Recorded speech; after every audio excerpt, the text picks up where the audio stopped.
LDL cholesterol સારું કે ખરાબ?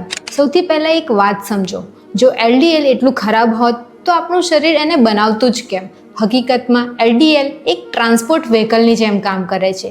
તે લીવરમાંથી કોલેસ્ટ્રોલને બોડીના અલગ અલગ સેલ સુધી પહોંચાડે છે, જ્યાં તેની જરૂર હોય છે. હોર્મોન્સ બનાવવામાં, વિટામિન ડી બનાવવામાં અને સેલ મેમ્બ્રેનની હેલ્ધી રાખવા માટે પણ એટલું જ જરૂરી છે. પણ પ્રોબ્લેમ ત્યારે શરૂ થાય છે જ્યારે એલડીએલની માત્રા જરૂર કરતાં વધારે વધી જાય છે, અથવા ડાયાબિટીસ, સ્મોકિંગ, હાઈ બીપી અને ઇન્ફ્લામેશનના કારણે બ્લડ વેસલ્સની અંદરની લેયર ડેમેજ થવા લાગે છે.